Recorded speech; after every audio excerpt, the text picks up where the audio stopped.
Meus irmãos, boa noite. Boa noite. Na realidade, nosso irmão Beto já falou que nós estamos falando de Jesus. Então, tudo que falarmos aqui nada mais é do que uma reciclagem, pois afinal de contas, a grande mensagem já foi deixada pelo próprio Jesus. Quando se dignou, percebendo que a humanidade, os filhos criados se desviavam do caminho, aceitou essa missão importante, mas para ele nada fácil, de descer, de ter que arrojar materialmente seu perispírito ao ponto de se fazer possível encarnar no meio de nós. Então o que nós vamos falar hoje é somente uma reciclagem das mensagens desse mestre amigo. Não devemos ter absolutamente a pretensão de esgotar o assunto, pois afinal de contas, há 2000 anos, nós mesmos já passamos por outros momentos de contato com essa mensagem desse Cristo. Bom, primeira coisa para a gente começar a conversar seria, primeiramente, se a gente for parar para pensar, só um pensamento assim, inicial. Já pararam para pensar o mercado aqui em Matias? No Brasil ali, o Galetão ou outro mercado, o Emar no Monte Alegre, ou outro mercado. Perceberam como é que é organizado aquele negócio? Eu estava pensando nisso. A gente, quando quer carne, nós vamos ao setor do açougue, não é verdade? Pão, nós vamos sempre na panificação do mercado, não é assim? E funciona. Nós gostamos disso, porque nos torna a nossa vida mais fácil, é coerente e é interessante, não é verdade? Se a gente extrapolasse esse raciocínio, só um pouquinho antes de começarmos efetivamente a palestra, já imaginou se ao invés, na necessidade de uma cirurgia dental, extrair um dente, ao invés de procurarmos um dentista, um homem douto nas artes da odontologia, procurássemos um irmão nosso que porventura fosse pedreiro ou açougueiro, eu acho que não seria bom negócio. Mas isso era só um pensamento inicial. Vamos lá, vamos na nossa reciclagem. Esse pensamento inicial sobre o tema Pedi e obtereis. Para a gente começar a conversar, a gente tem plena noção, estamos numa casa espírita, nós temos realmente a convicção de que se trata de um local onde a moral cristã e evangélica é preconizada. Nós temos certezas que como espíritas, nós somos cristãos e somos evangélicos. Para as reflexões da noite de hoje, nós vamos precisar ter essa convicção de sermos cristãos, porque nós vamos falar do Cristo. Não tem razão eu falar do Cristo se não tivermos convicções cristãs, porque o papo vai ficar um pouco no ar, um pouco perdido. Nós temos essa certeza, essa convicção, porque baseada em que a doutrina espírita, eu posso falar que como espírita eu sou cristão e sou evangélico. Evangélico porque hoje, na realidade, aonde nós temos material que trata da vida do Cristo, são através dos evangelistas. Poderíamos citar outras fontes, evangelhos apócrifos, evangelho gnóstico, alguma coisa do manuscrito do Mar Morto, mas de cunho teológico efetivo, o que nós temos de notícias sobre esse a quem nós chamamos de modelo e guia, são através dos evangelistas, Mateus, Marcos, Lucas e João. Então, se nós falamos do Cristo, seguimos o Cristo, então já dá para a gente começar a se entender cristão e evangélico. Nós precisamos disso, evangélico na medida que seguimos o evangelho do Cristo, seguimos receitas teológicas, receitas de vivência, receitas de convivência e receitas morais que estão preconizadas nesses evangelhos. Vamos esquecer o termo evangélico, que hoje é usado a determinadas pessoas que fazem parte de designação pentecostais, neopentecostais, protestantes e tudo mais. Nós somos evangélicos no sentido de seguidores do Evangelho do Cristo. E somos cristãos. E podemos dizer até mais, podemos nos considerar cristãos primitivos. Porque um grande feito da doutrina espírita é primar por essa cristandade mais pura e absoluta lá de nascença. Bom, por que falamos do Cristo? Na questão 625 do Livro dos Espíritos, está lá quando Kardec faz pergunta aos Espíritos. Estão lembrados dessa pergunta? Opa, está aqui. Qual é o tipo mais perfeito que Deus ofereceu ao homem para lhe servir de guia e de modelo? Questão 625. A resposta dos Espíritos: Jesus. Por isso que nas nossas reuniões nós chamamos de Jesus de modelo e guia.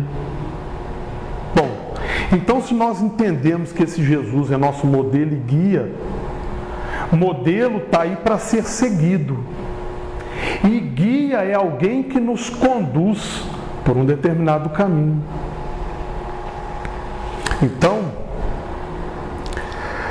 a doutrina espírita vem, preconiza para a gente que nós somos cristãos, somos evangélicos, e diz para nós que Cristo é o nosso modelo e guia. Aí, fazendo uma rápida passagem, se nós analisarmos as questões seguintes do Livro dos Espíritos, 626, 627, vão estar ali perguntas e descrições.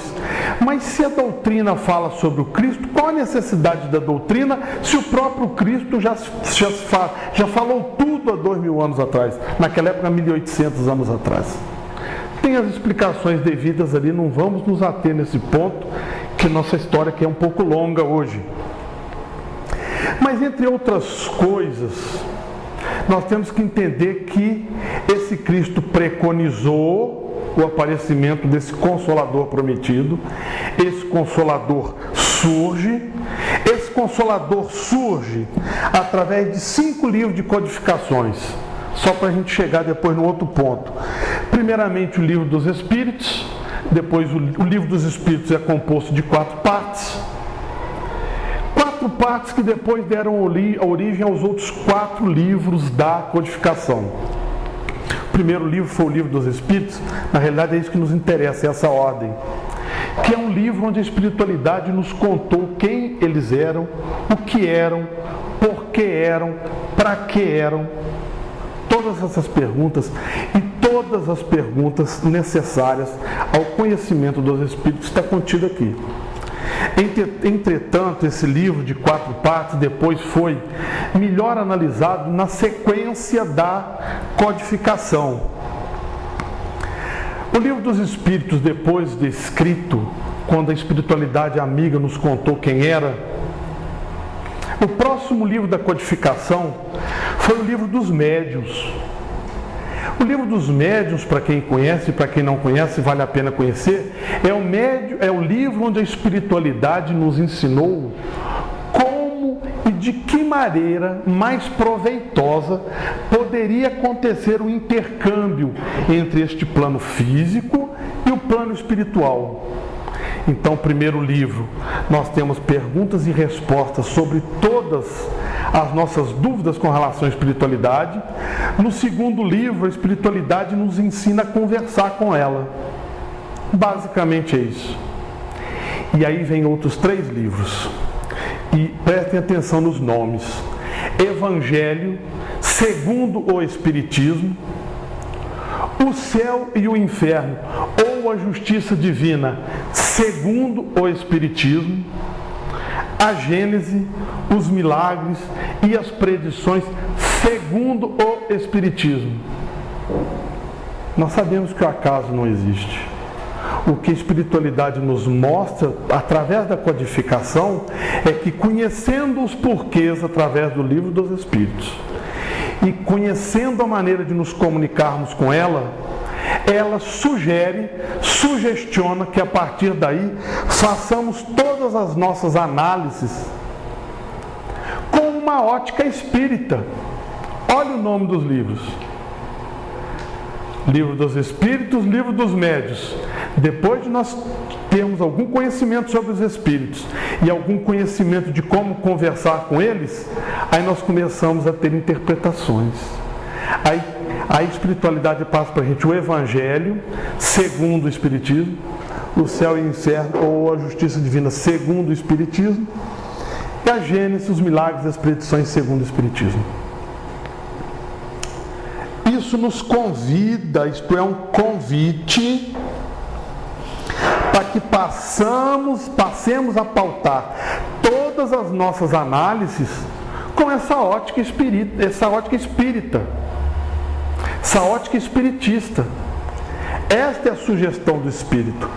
Por isso, o próprio nome das obras já nos sugestionam isso.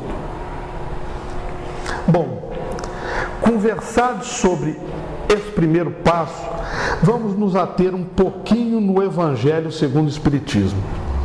O Evangelho segundo o Espiritismo é uma obra composta de 28 capítulos. 28 capítulos. Ele trata das questões morais da cristandade. Uma parte interessantíssima, vale a pena lermos em casa, é o motivo. A espiritualidade deixa bem claro que a intenção na codificação com a análise do Evangelho não são as questões dogmáticas nem outras questões, mas são as questões de cunho moral. Nós estamos falando isso tudo porque lá na frente, quando a gente for falar efetivamente do pedi e obtereis, nós vamos ter que fazer isso sugestionados por essa espiritualidade lá de 1800. Ela não sugestionou para a gente que tudo que a gente passasse a fazer depois do Livro dos Médiuns fosse segundo o Espiritismo? Então é por isso que eu estou fazendo esse pequeno e breve relato dessas considerações doutrinárias. E aí entra outro fato importante também nessa nossa caminhada de raciocínio para o nosso tema. O Evangelho segundo o Espiritismo, ele aborda vários temas. Todos os temas relacionados aos Evangelhos de Jesus e análise moral desses temas. Um fato interessante, todos nós já vimos falar de Gandhi, Mahatma Gandhi, indiano.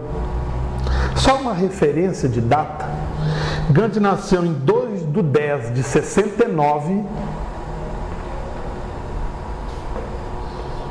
e foi assassinado em 30/1/48. Já tentei pesquisar várias vezes, não acho. Só acho a referência dada a esta menção de Gandhi. Não consigo nunca achar jornais de época com essa referência. Que ele diz o seguinte: se toda a literatura espiritual da humanidade perecesse, se perdesse, e só se salvasse o Sermão da Montanha, nada estaria perdido. Já lembram de terem ouvido essa colocação de Gandhi? E se não fôssemos espíritas, falaríamos que era coincidência, mas nós somos espíritas, não podemos usar o acaso como desculpa para essas coisas. Afinal de contas, somos a todo momento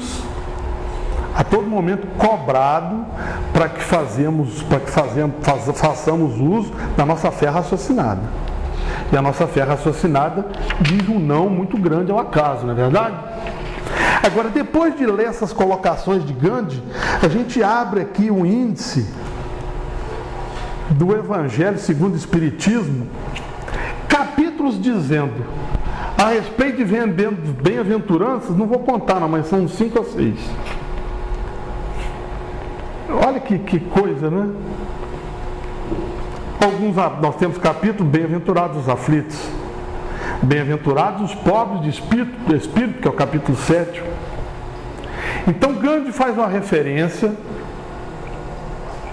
ao Sermão da Montanha como uma fonte primorosa da moralidade cristã, não é fato? Ele fala que se pertencem todos os ensinamentos relacionados às questões espirituais, só se sobrasse o Sermão da Montanha, seria mais do que eficiente. Nós temos aqui, então,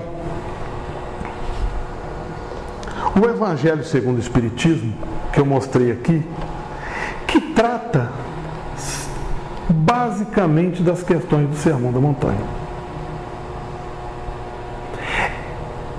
O Evangelho segundo o Espiritismo, ele é o que está retratado, se nós pegarmos o livro dos médiuns, o livro dos espíritos, ele é o relacionado à terceira parte desse livro, que são das leis morais. Então nós temos as leis morais preconizadas pelo Cristo.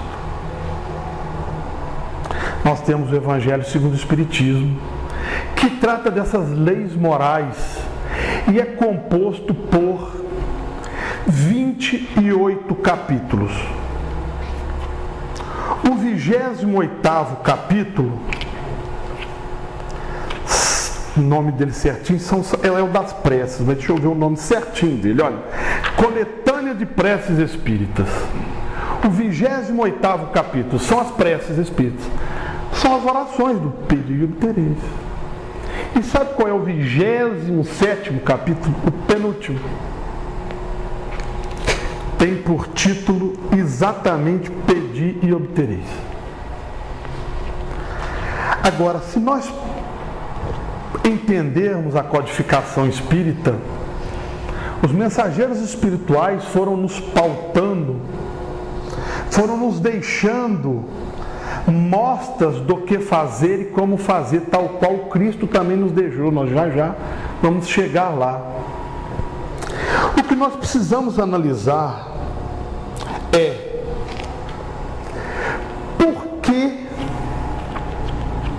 em se tratando das leis morais da codificação, o Pedi e Obtereis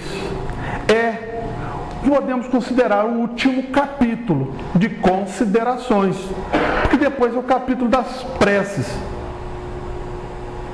Percebe que o Pedi e Obtereis está no final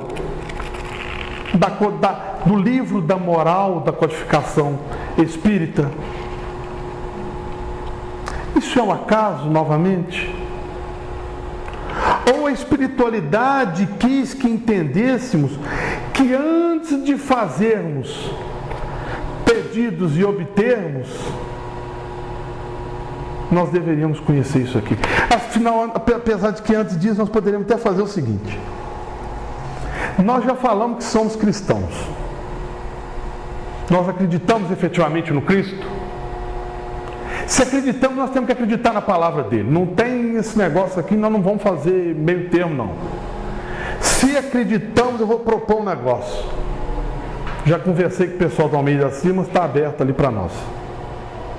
Está livre aqui agora, nós vamos fazer uma corrente de pensamento aqui agora.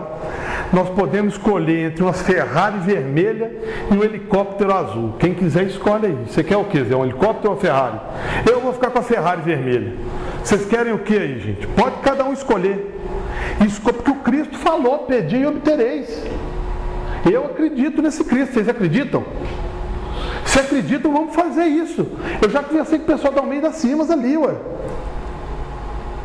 Eu quero a Ferrari vermelha. Não precisa expor cada um, não. Cada um vê o que quer, se quer a Ferrari vermelha ou helicóptero azul. Beto, você pensa aí o que você quer. Quando nós sairmos daqui, vai estar ali, no estacionamento, vai estar ali na Almeida Simas. Gente, o Cristo disse: pedi e obtereis. Eu tenho fé, eu acredito mesmo. Isso é sério. Nós vamos chegar às nossas conclusões daqui a alguns minutos. Mas por hora o que nós temos é isso. Por hora. Ele falou, pedi e obterei, nós já pedimos, cada um escolheu o seu aí. Contei para vocês que não era Ferrari vermelha, mas você pode optar. Só tem esses dois, não pode nem trocar a cor não, tá? Ferrari vermelho ou helicóptero azul. Bom, voltando aqui para o livro do Evangelho segundo o Espiritismo, depois de todas as condições morais propostas pela codificação, vem o capítulo Pedi e obtereis.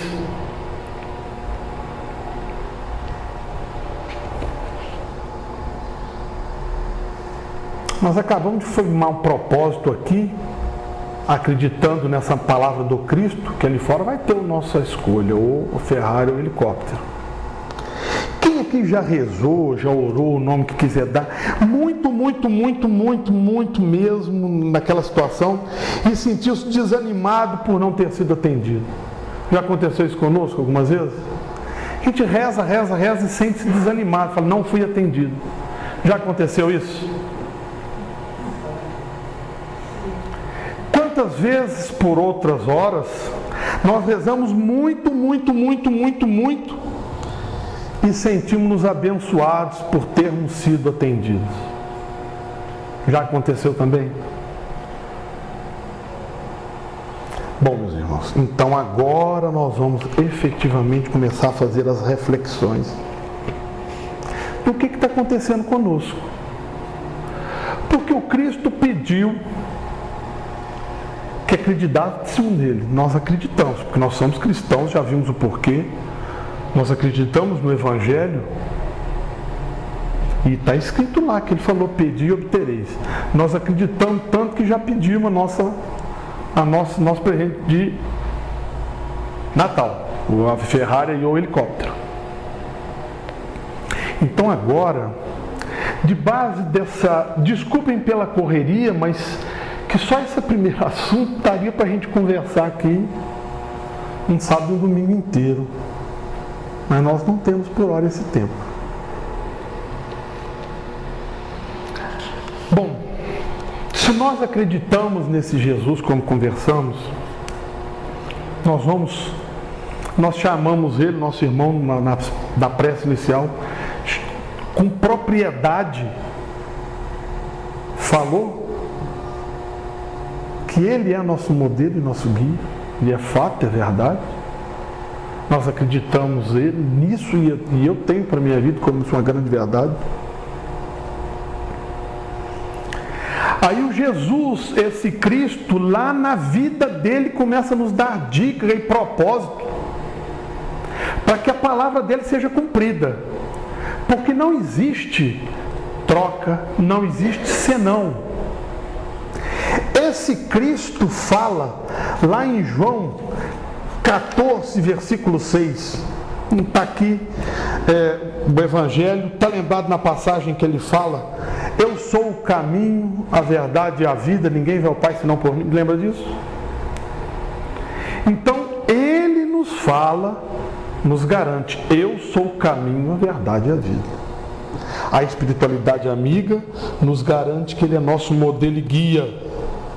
Está aqui. Então nós vamos nos reportar a fatos da vida do Cristo que vão nos mostrar o que acontece conosco. E no final nós vamos ter a resposta da nossa Ferrari e do nosso helicóptero azul. Um dos primeiros ensinamentos do Cristo é quando ele nos ensina a humildade na oração. Lembra da passagem do fariseu e o publicano no templo? Lucas 18:10. Vamos aqui rapidamente.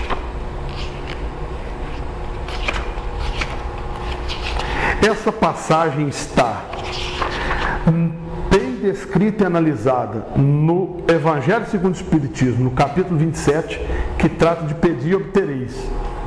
Mas nós podemos também fazer uma alusão a ela no capítulo 7, quanto à espiritualidade no capítulo 7, que diz das bem-aventurados os pobres de espírito, a espiritualidade amiga faz uma análise da arrogância e da soberba, que é muito o que aconteceu nessa passagem. Parábola do fariseu e do publicano. 2 homens sobem ao templo para orar. O fariseu de pé orava a si mesmo: ó Deus, eu te dou graça porque não sou como os demais homens, expiadores, injustos e adúlteros, nem também como este publicano. Jejuo 2 vezes. O publicano, porém, de pé à distância, não queria nem levantar os olhos para o céu, mas batia no peito dizendo: ó Deus, tem compaixão de mim, pecador. O Cristo pega e discorre depois. Digo-vos, este desceu para casa justificado, porque todo aquele que exalta a si mesmo será diminuído, e aquele que diminui a si mesmo será exaltado. Esse é um exemplo que o Cristo deu da condição de ser feita a prece, da necessidade da humildade no interlóquio com essa espiritualidade. Nós vamos ver que Jesus a todo momento nos ensinou esse intercâmbio. E nós vamos ver que depois isso se resume lá no Pai Nosso. Que tudo que ele ensina na realidade é o Pai Nosso. Se a gente puder pegar o Pai Nosso, nós vamos linkar nessas passagens evangélicas todas. Mas quem quiser discorrer mais é porque realmente o nosso tempo não dá. O capítulo 7 do livro do Evangelho segundo o Espiritismo trata, no capítulo Bem-aventurado dos pobres de espírito, vai tratar do caso desse fariseu, que nada mais era do que arrogância, prepotência. Então Cristo vai dizer nessa passagem como a humildade é importante. Seres humildes de corações. Outro aspecto extremamente importante nesse interlóquio com o Criador, nos nossos momentos de oração, é a resignação. Jesus deu um exemplo de resignação que ele não precisava ter dado, sendo o Espírito que era, que é. Jesus não precisava.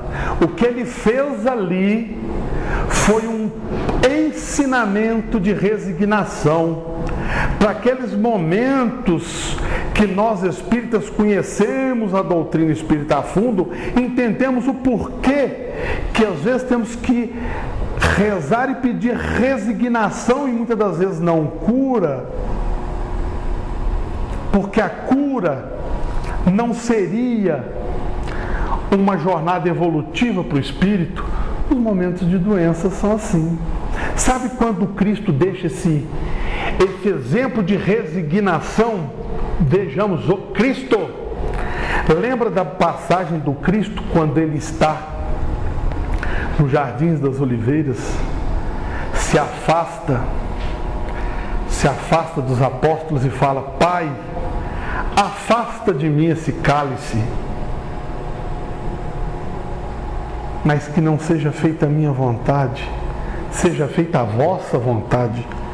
O espírito crístico que este é, sendo governador desse planeta, não precisaria, não tinha necessidade nem de fazer este apelo, nem de passar pelo que passou.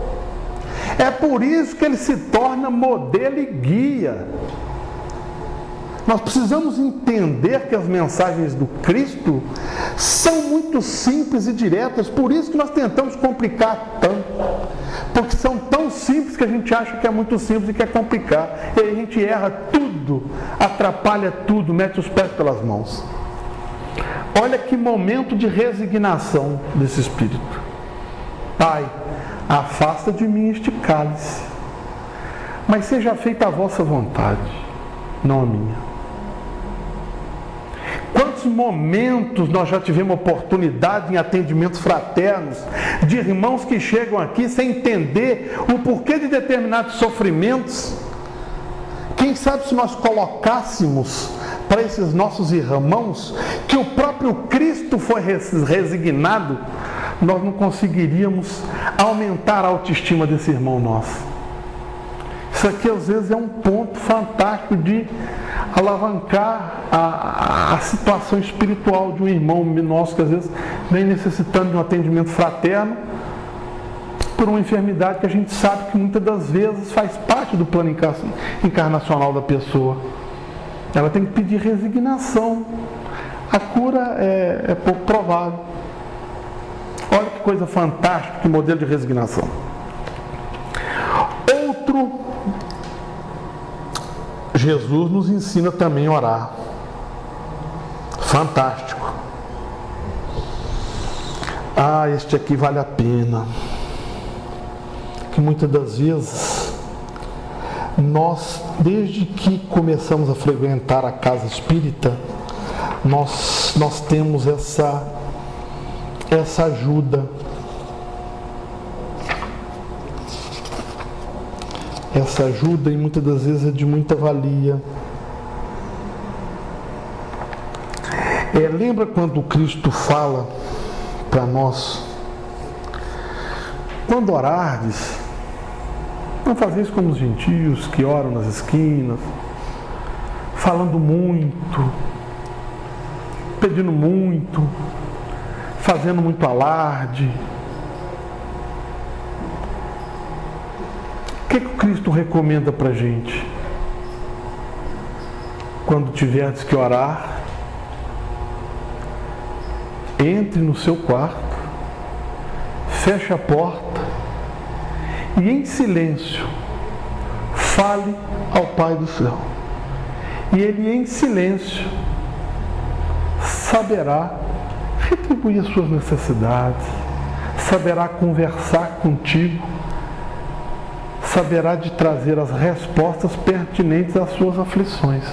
Lembram dessa passagem? Este é um ensinamento fantástico que o Cristo nos deu, é outro ensinamento.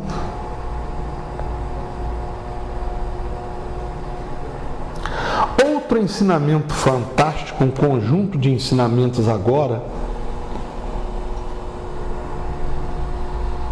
É bom a gente lembrar agora da nossa, vale a pena a gente lembrar agora da nossa escolha, hein? Entre a Ferrari e o helicóptero azul. Ferrari vermelho e helicóptero azul. Vale a pena a gente lembrar o que nós escolhemos. Porque o Jesus nos mostra o que pedir em oração e o porquê. Nós temos que ter plena convicção. Foi Ele que disse: pedi e obtereis. Isso é claro, isso vai ocorrer. Só que nós precisamos recapitular a vida de Jesus e entender que Jesus nos prometeu, na realidade, outro reino. Jesus nos prometeu outro reino. Jesus nos prometeu outras coisas. Em João 18:36, está lembrado quando lá com Pôncio Pilatos ele fala: meu reino não é deste mundo. João 18:36 aqui, ó. Respondeu Jesus: o meu reino não é deste mundo. Se o meu reino fosse deste mundo, os meus servidores teriam combatido para que eu não fosse entregue aos judeus. Agora, porém, o meu reino não é daqui. Meu reino não é deste mundo. Está lembrado desta palavra do Cristo? Outra passagem importante, outra mensagem importante. Está lembrado quando Jesus foi levado para que caísse em contradição com relação ao pagamento de imposto? E perguntaram: Jesus disse-nos, pois, é lícito ou não pagar imposto a César? Está lembrado que Jesus fala: dai-me uma moeda. Eles dão a ele um denário. Ele pergunta para eles: de quem essa imagem está nesse denário? Eles respondem: de César. O que o Cristo fala para nós? Dai a César o que é de César, dai a Deus o que é de Deus.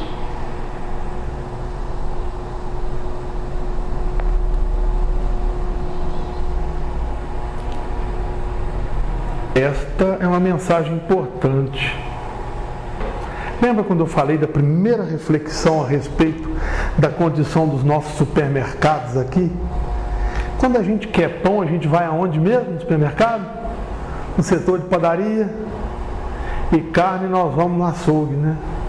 E aí se quer legume, tem um setor de hortifruti, por aí vai. Por que nós aceitamos isso aqui nas coisas do Bramil e não aceitamos nas coisas do Cristo? Acho que cada um nós temos que nos responder. Nós não aceitamos essa organização aqui no Bramil? Nós não achamos que é interessante essa organização ali? Então qual a dificuldade de aceitar essa organização na lei natural da criação?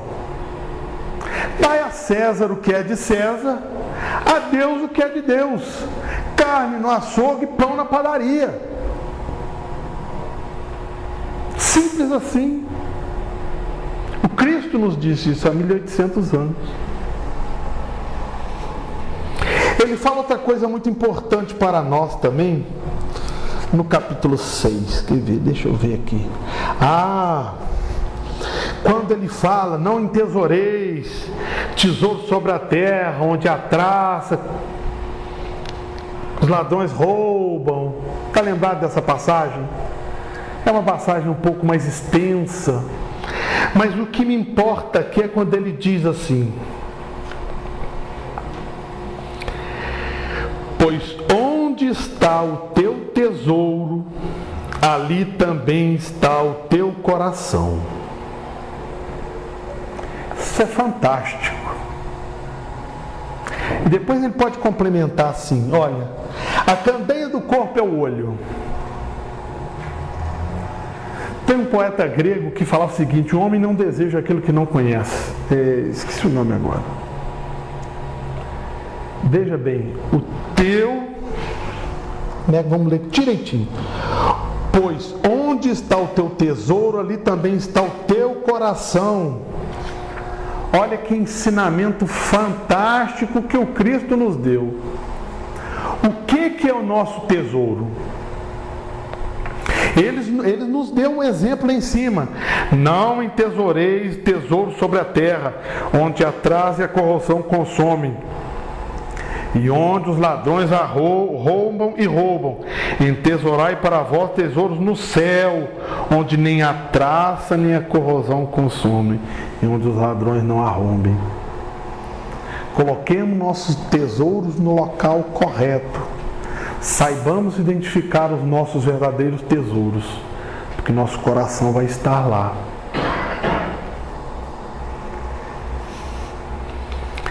Única passagem nos 4 evangelhos que Jesus fala das necessidades físicas humanas é seguindo esse trecho aqui em Mateus 6,25, que ele fala assim: por isso vos digo, não vos inquieteis por vossa vida com o que comereis, nem por vosso corpo com o que vestireis. Não é a vida mais que o alimento e o corpo mais que a veste? Olhai as aves do céu, que não semeiam nem ceifam, nem recolhem em celeiros, e vosso Pai Celestial as alimenta. Não valeis muito mais do que elas? Qual dentre vós pode inquietando se acrescentar um côvado à sua estatura? Em relação à sua veste, por que vos inquieteis? Examinai os lírios do campo, como crescem, não labutam, nem fio. Eu, porém, vos digo que nem Salomão, em toda a sua glória, vestiu-se como um deles. Jesus aqui nos dá a real dimensão, nessa passagem, das nossas necessidades materiais. Aqui o que Jesus faz é nos dar a real dimensão das nossas necessidades materiais. É a mesma coisa que quando ele disse lá ensinando a oração em Mateus capítulo 6, o pão nosso de cada dia dai-nos hoje. Ele nos dá a real dimensão das nossas necessidades. Nós precisamos ter esse controle da real dimensão da nossa necessidade.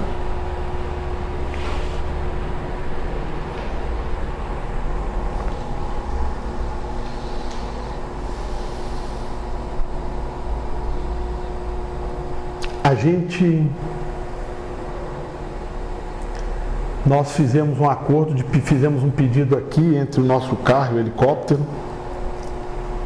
Nós vamos chegar a descobrir o que vai estar nos esperando ali, lógico. Mas vamos analisar. Percebe como Cristo dá uma dica para a gente? Que o mundo dele não é daqui. Que os tesouros não são daqui. Que as coisas da criação não são do mundo material. Ele mesmo falou em outra passagem: eu vim, vivi no mundo e venci o mundo. Na verdade, passou por ele, sem ter sido contaminado por ele. Quando Jesus fala em dai a César o que é de César e a Deus o que é de Deus, ele define para nós o que devemos pedir em oração na realidade. O tema pedir e obtereis, ele é um tema interessante, e fica o convite para vocês depois estudarem esse capítulo 27 do Evangelho segundo o Espiritismo. Por isso, se nós não aprendermos o que pedir, nós não sabemos pedir, então não podemos reclamar de não sermos atendidos. Há muito tempo as pessoas repetem uma frase que parece extremamente cristã. Olha que coisa engraçada. Um apresentador da Rede Globo falava assim: eu só quero saúde e paz, o resto a gente corre atrás. Lembram disso? Não parece um pedido extremamente cristão? Saúde e paz? Não parece cristão? Não parece um pedido condizente? Mas se nós analisarmos, como eu posso ter paz se eu sou intolerante, impaciente, arrogante e por aí vai? Eu consigo ter paz? Então eu não estou pedindo o caminho, eu estou pedindo o resultado. Concordam? Como eu posso pedir saúde se eu não brigo com os meus vícios e por aí vai? Então, se a gente pensar um pedido que parece ser extremamente cristão, porque não está atrelado a questões materiais, como por exemplo saúde e paz, se a gente for analisar ele a fundo, nem esse pedido é correto. Eu vou ter paz o dia que eu for tolerante, compreensivo, paciente e outros atributos mais, e tiver outras virtudes mais. Eu vou ter saúde o dia que eu conseguir trabalhar e brigar com os meus vícios pessoais, sejam eles quais forem. Percebe como um pedido simples, muitas das vezes, pode estar nos enganando, não condizendo com a realidade de pedido que o Pai almeja que nós façamos. O que o Cristo nos propõe e nos oferece é um novo mundo, uma nova possibilidade. Na realidade, o que o Cristo quer que nós peçamos para Ele são virtudes: resignação, determinação, compreensão. Porque outras coisas são resultados. Nós precisamos caminhar. Qualquer coisa que peçamos que nos dê resultado facultaria com que nós não tivéssemos nosso livre-arbítrio. Não pode ser atendido por uma lei natural, meus irmãos. Então o tema de hoje é para a gente refletir nesse aspecto. Aprendamos a pedir, e com certeza seremos atendidos. A palavra do Cristo é inexorável. Ele disse: pedi e obtereis. Obtereis o quê? O que pedirdes corretamente. Então, meus irmãos, para quem pediu, como eu pedi a Ferrari azul, a Ferrari vermelha, que não pode trocar a cor, infelizmente eu pedi para a pessoa errada se eu pedir para o Cristo. Eu tenho que pedir para o mundo, Porque a Ferrari é uma coisa do mundo.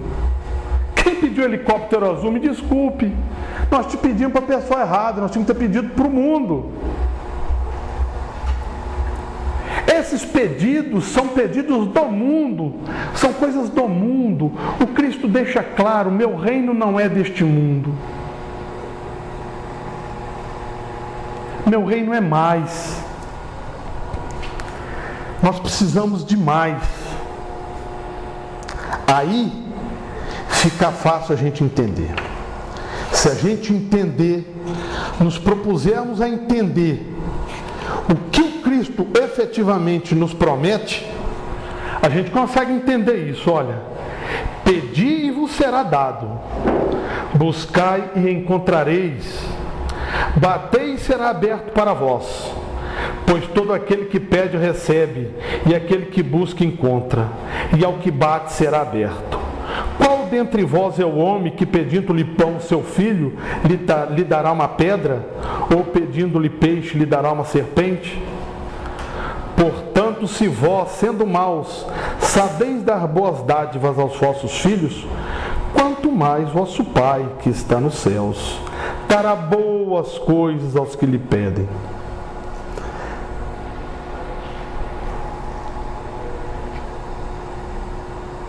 Vem aí uma época, que é uma época de final de ano, uma época onde a gente renova pedido, renova esperança, onde a espiritualidade amiga fala, muito bem lembrado pelo Serginho na palestra pública lá da SEAC segunda-feira, a espiritualidade nos conta que é um mês onde as pessoas estão propensas, que se pudéssemos olhar o planeta Terra de cima, nós veríamos muito mais pontos de luz, porque as pessoas estão muito mais abertas às dádivas, tanto materiais quanto emocionais e afetivas. É um período que normalmente a gente renova votos, renova pedidos. Por isso achei interessante a gente reciclar esse pensamento no pedir e obtereis. Porque se nós formos analisar, todas as vezes, pode ficar um exercício para casa, todas as vezes que nós pedimos virtudes, humildade, compreensão, paciência, nos foram dadas. Podemos fazer uma análise fria da nossa existência. Todas as vezes que pedimos corretamente o que foi prometido pelo Cristo, a promessa por Ele foi cumprida. Foi-nos dado tudo o que pedimos. Agora, infelizmente, meus irmãos, se nós ainda nos equivocamos e fazemos pedidos errados, a espiritualidade às vezes até tenta dar um jeitinho, dar uma melhorada daqui, mas cabe a gente a começar a trabalhar essa capacidade nossa de conversa com esse Criador. A capacidade de conversar com o Criador é total nossa. Nós temos uma capacidade fantástica de conversar com o Criador. Nós somos filhos desse Criador. Vocês já viram que coisa interessante? Eu vou falar um bocadinho isso. Já viram como é que menininho falar chinês diz que é difícil toda a vida, né? Menininho que nasce na China com 2 anos já sabe falar chinês, já viu? Ô troço danado, né? Menininho que nasce na Alemanha com 2 anos sabe falar alemão, Beto. É incrível. Então, se nós somos espírito, nós temos que saber falar como espírito. Por isso que Kardec afirmava: sois médiuns, é claro. Se eu sou brasileiro, eu falo português. Se eu sou alemão, eu falo alemão. Se eu sou espírito, eu falo espírito, espiritez. Falar espiritez é ser médium. Alguns têm essa capacidade ostensiva ou não, por outras questões que são analisadas no Livro dos Espíritos. Não vamos tecer maiores comentários aqui. Mas nós temos essa capacidade de diálogo com o Criador. Nós, enquanto essa criatura, nós temos essa capacidade. Nós só precisamos lembrar-nos de como pedir e o que pedir. Então, por isso que eu achei pertinente a gente falar da desse tema pedi e obtereis hoje. E quanto ao nosso pedido da Ferrari ou do helicóptero, a gente fica até satisfeito de sair lá e não ter nada disso, né? A gente entende e fala assim, nós pedimos para a pessoa errada. Se isso é do mundo, que eu peço é para o mundo. Se isso é ao César que ele falou, que eu peço a César. Não se pode servir a Deus e a Mamon, então que eu peça isso a Mamon, que eu peça isso a quem é de direito, mas que eu peça ao Cristo o que Ele pode nos dar. Nós estamos pedindo coisas que não merecemos, coisas que não precisamos, e Ele está com alforje, com um bornal cheio de coisa para dar para a gente, e é 0,800, não pagamos nada por isso, normalmente tem promoção. Então a gente pede paciência, vem tolerância junto, a gente pede humildade, vem outra coisa junto, é uma beleza. Eu que gosto de 0,800 é uma beleza, mas eu também preciso aprender muito a pedir, porque a gente infelizmente peca, meus irmãos, em não sermos atendidos, porque não sabemos pedir. Que possamos levar a reflexão da necessidade dessa descoberta de conversa com o Criador. E uma dica que eu vi em palestra de Divaldo, até inclusive, se pedimos virtudes, somos sempre atendidos. Então vamos pedir virtude. E com ela, com certeza, nós conseguimos outras coisas. Eu quero paz? Sim, eu vou ser tolerante, compreensivo, amigável, afável com as pessoas, resiliente, você amigo, eu automaticamente vou ter paz. Então o resultado vai ser o que eu inicialmente espero, mas que eu peça o caminho, que eu peça a virtude, que eu peça a correção dos vícios, e com certeza a palavra do Cristo inexoravelmente irá se cumprir. Pedi e obtereis. Eu deixei duas coisas para a gente pensar aqui no final. Olha, para a efetividade das nossas orações, precisamos romper com os paradigmas materiais que a todo momento corrompem nossa jornada evolutiva. Precisamos deixar de pedir coisas materiais, elas não vão ser atendidas, meus irmãos. Esqueçamos disso. Isso são coisas do mundo, que o mundo resolva. A espiritualidade resolve as coisas dos espíritos. Então, para a efetividade das nossas orações, precisamos romper com os paradigmas materiais que a todo momento corrompem nossa jornada evolutiva. Uma jornada que é essencialmente espiritual. Gostemos ou não, tenhamos consciência ou não disso, este é um fato inexorável. Nossa jornada é espiritual. Afinal de contas, somos seres espirituais vivendo uma experiência humana, é fato. Uma experiência humana física e material. E não um ser material pleiteando uma espiritual futura, uma vida espiritual futura.